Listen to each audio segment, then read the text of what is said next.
few moments later.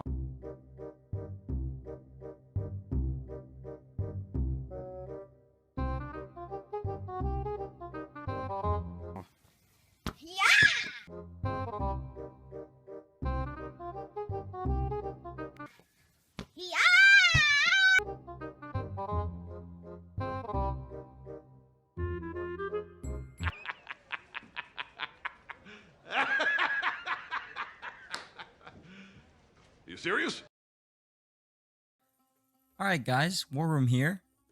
I got a pretty good tier 10 battle. Well, I'm in my IS3a on Sand River. And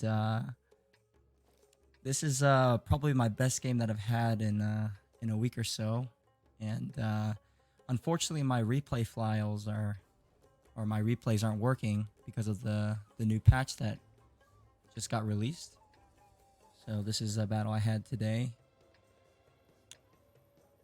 Spawning on here, I'm in my IS3a.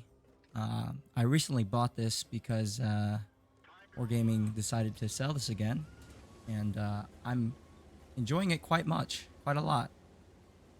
This 3-round auto reloader has the reverse auto reloader, so the reload time gets longer the more shells that you have in the magazine. So you'll see me fire all my shells generally a lot in this tank. You get better DPM the further you go into your clip, so that's one thing I've noticed with this tank.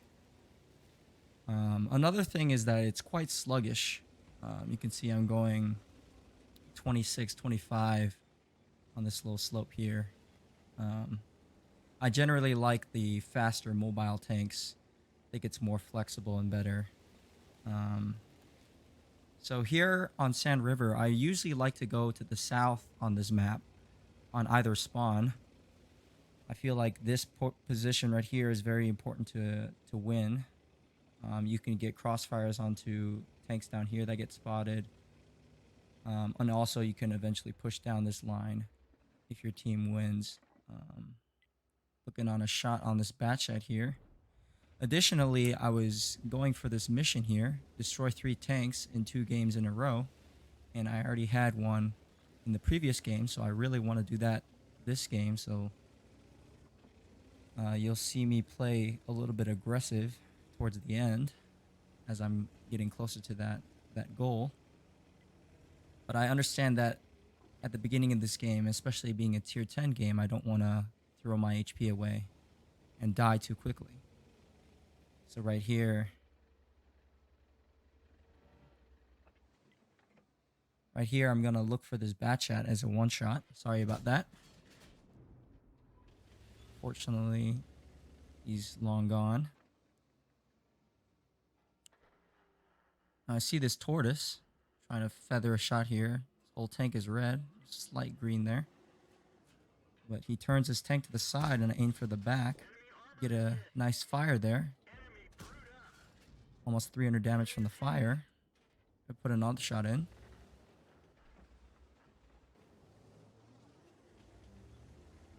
And now we can see that our team has completely left the north flank wide open. And so I'm probably gonna have to go back sometime soon. And this object 430, he gets a little overconfident here. He's gonna try to go kill this tortoise. But there's way too many tanks that we don't know who aren't spotted here. So that play is a little too early, as there's only 2 tanks down on their side. There's still 13 tanks remaining. So right now I really want to kill this IS3. Help us clear this flank out so maybe we can push or we can go back, which will probably be necessary. Yeah, you can see a lot of tanks that weren't spotted earlier getting spotted now. Now this 430 is in a bit of a sandwich. A nice side shot. I kind of wish that my team didn't kill him, because I need my kills for the mission. So now my next target is this tortoise. He's on low HP. I can 2-shot him. Unfortunately, the accuracy of this tank is quite poor at 0.44. It's pretty derpy. Have one shell. He's on 1 HP. And we spot the Scorpion in the back there. See if we can take a shot. He's gonna be key towards the end of the battle. Now, still searching for these kills. I'm gonna see if I can get a shot into this Leopard. He's a 2-shot for me as well. But if he's smart, he's gonna try to run away. I'm gonna try to catch him before he sits on the ridge. Take a clutch shot there.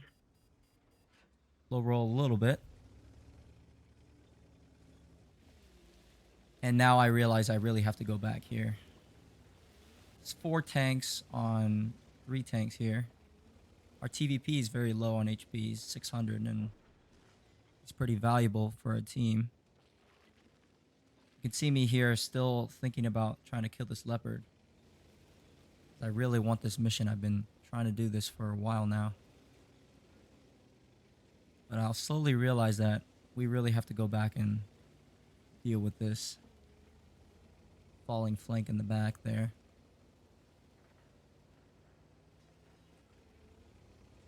So the object gets killed. And it looks like this T-26 is on low HP. I'm thinking about getting a shot to that Patriot. And you can see this T-44 pushed up, which is a big mistake. He can't hope to fight 1v4 against higher tier tanks and equal tier tanks, especially tank destroyers that are dug in like this Scorpion and this WZ. Not very smart. And we're losing right now, 5-7. But now I see that we have 4 tanks on 3, so we really have to push this advantage here. And both of these guys are 2 shots for me, so I can easily finish off one of them by myself. So I'm gonna ask this IS3a to help me push in.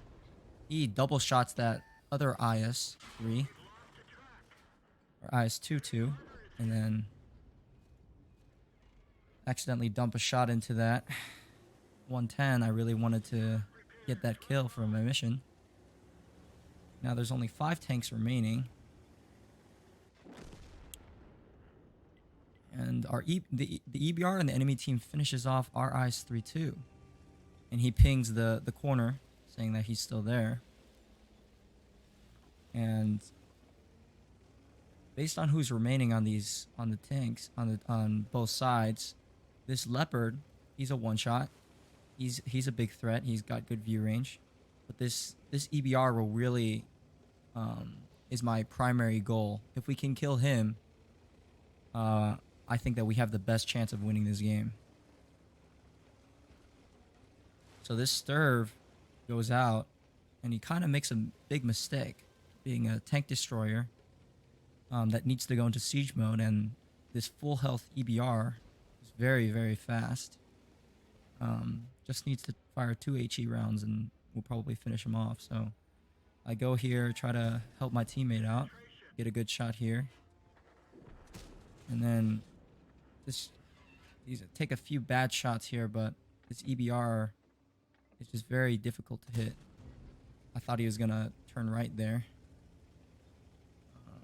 Generally, I'm not too worried about taking that last shot in my IS3a. Again, the shells load in faster the more shells you fire, so I really wanted to take that shot, put him into 1-shot territory, hopefully, but unfortunately that doesn't work out.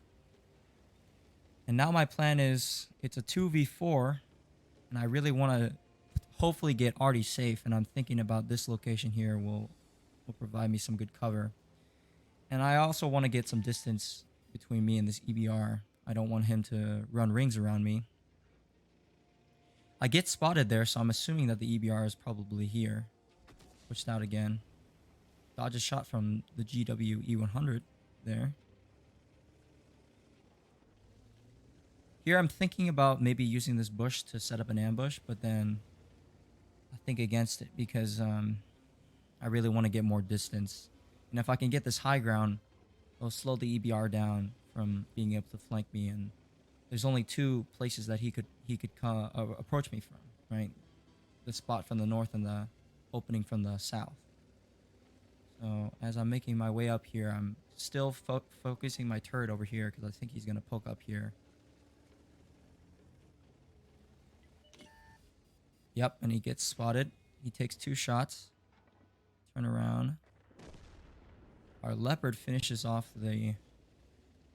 our ally, object 777.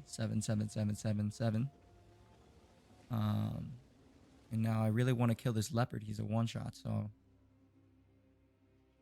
can see me aiming in here. Unfortunately, my tank, even with coated optics and fairly decently skilled crew, I can't spot to that magical 445 max view range. So here I'm thinking about going down here and killing Artie.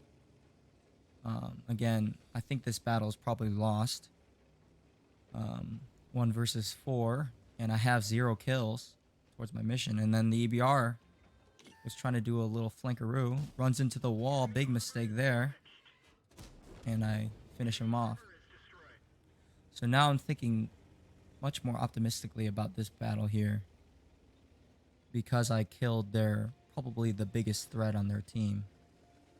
Although the leopard can outspot me, he's a one-shot, so now I'm thinking about going to kill the leopard. I think that's my best shot here.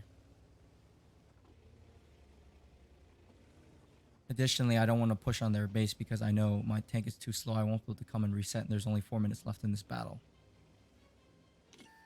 So I get spotted here. That tells me that the leopard is right here still. And I think that the Artie's still here, so I try to approach this, and then I find the Artie, he's right here. So I take that as my cue to to go kill him. I repair my stun crew because I think that crossing here I might be able to spot this leopard, and I want to, if I can't, I can get through this crossfire here quicker without my crew being stunned. And luckily he makes a big mistake by poking a little too far. I think he probably thought I was going to go this way, so he wanted to intercept me this way. Eat another shot from the GW. And so I really want to kill him and still have 700 HP. There's this scorpion that's been spotted here. I don't know how much HP he's on. But my primary goal is to kill this GW here. So I'm thinking he's right here, but I spot him over here. He's trying to make a run for it. But I think I'm faster than he is.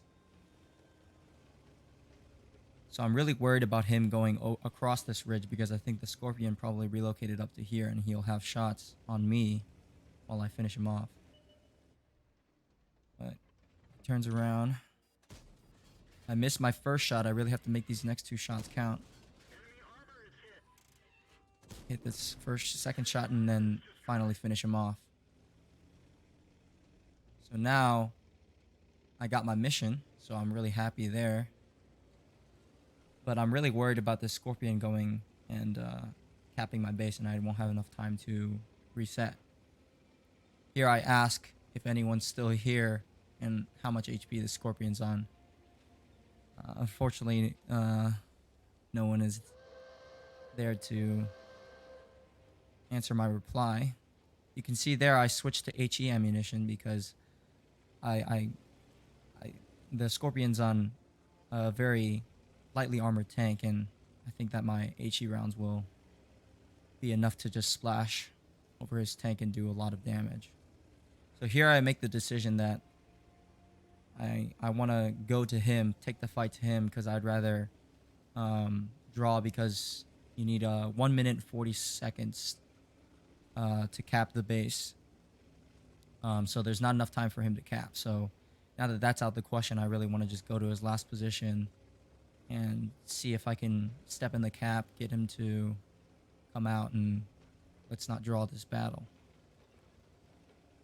So this is where my heart's racing, because I really don't want to draw this battle.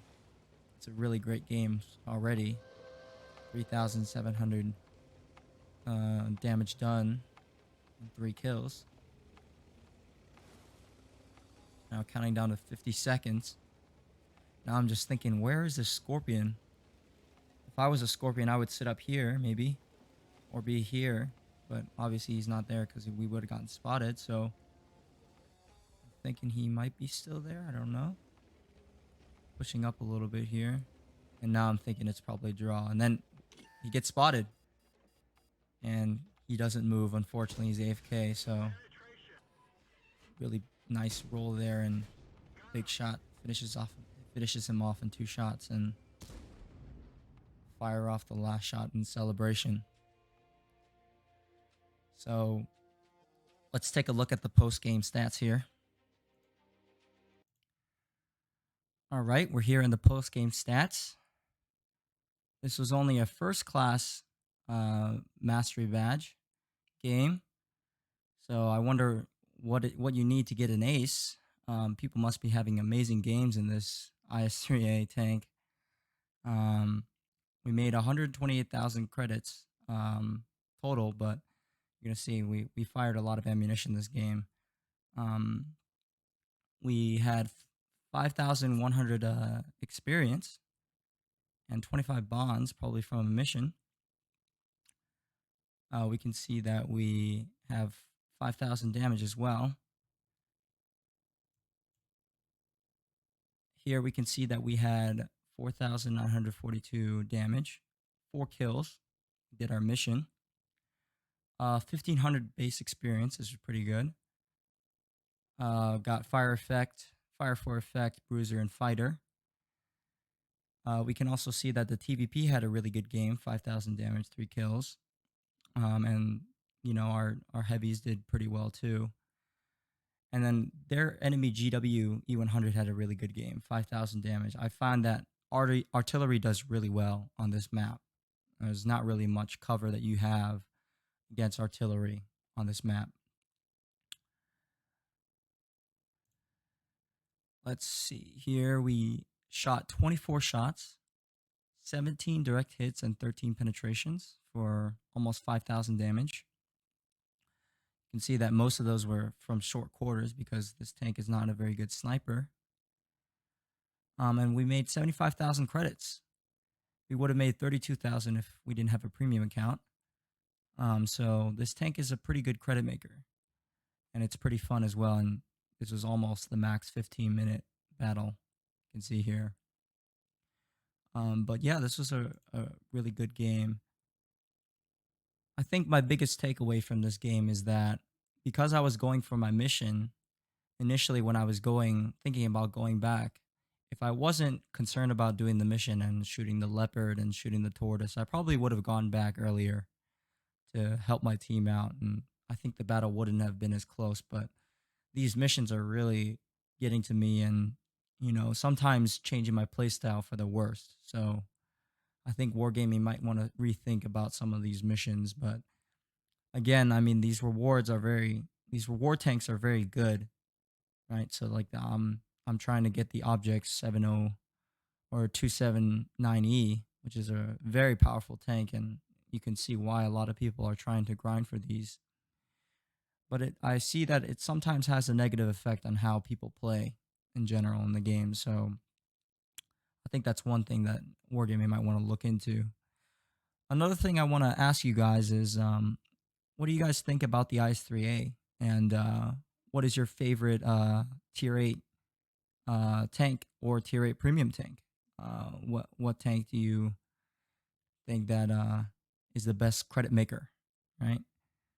I'm looking at the the Scorpion G is a very good credit maker. I have that tank. I think it's my most played tier 8 premium. And then the EBR, which was on sale a couple weeks back, I think is also a very good tank. However, I have too many French light tanks, so I don't really need that tank. And what are some other ones that I can think about that are good credit makers? The Progetto is a very good very very good tier 8 premium tank. I had a couple replays of that, but hopefully Wargaming can fix their replay system with the new patch so I can show you those battles. But yeah, I wanted to know what you guys what your favorite tier 8 tanks are, and tier 8 premiums. What do you think is the best? So thank you again for watching. Please like, comment, and subscribe. I'm trying to grow this channel and see where what I can do with this, and share some of my knowledge and just some of my good games with a game that I really like. So